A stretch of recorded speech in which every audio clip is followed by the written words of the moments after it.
Hey Guitar Geeks, Guitar Guts back with a video showing you how to test a pickup to make sure it's working properly.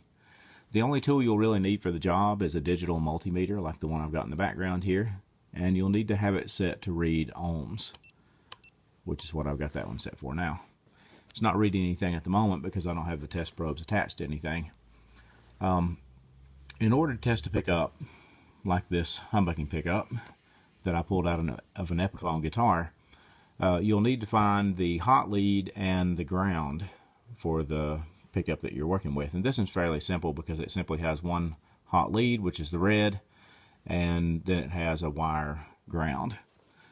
So what you would do is take the probes from the multimeter and simply hold the black probe against the ground and the red probe against the hot lead with your fingers, and then you can check out what that reads on the multimeter, and it's metering about 8.45. And you can tell because the numbers are staying steady on the multimeter that it's a good pickup. If it was a faulty pickup, that number would be jumping around wildly and it would never really calm down and light on a specific number. It would simply continue to fluctuate. That's when you know you've got possibly a break in the wire or a bad lead wire on a pickup. Something's not working in that pickup, but this one's doing fine. And it's probably either a vintage bridge pickup, given that reading, or maybe a fairly hot net pickup. But that pickup's good.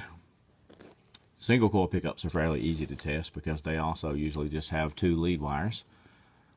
On this single coil pickup that I pulled out of, I think, a Highway 1 Strat from Fender, the yellow is the hot lead and the black is the ground.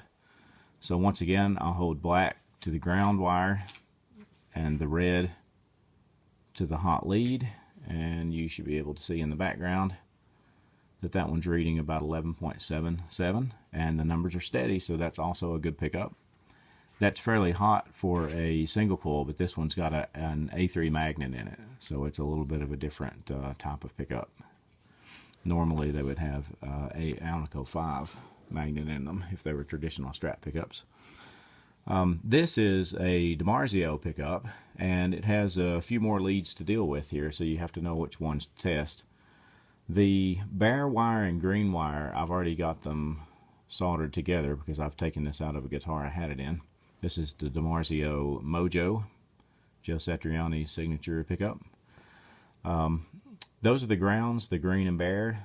The black and white are usually taped up and not used unless you're doing something where you're wiring them in parallel instead of series.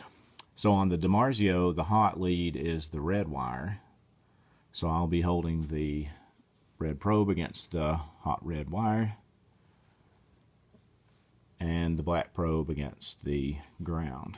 And if you watch the meter in the background, that one meters out to about 9.51. Now the specs on this one from the factory are 9.76 is what it should read, but that's just an average reading, and it doesn't concern me too much that it's a little bit less than that. Pickups will fluctuate based on temperature, the age of the pickup. You know, there's a million factors that can make that fluctuate a little bit. But because the numbers were holding steady and it's not too far off from specs, this pickup's also a good pickup and ready to go. Well, that's about all there is to know about checking pickups. If it works out like the ones I just showed you, then you've got a good one. And if it doesn't, you might have something wrong internally with the pickups, and that's a whole different story. Thanks for watching, and we'll see you again later.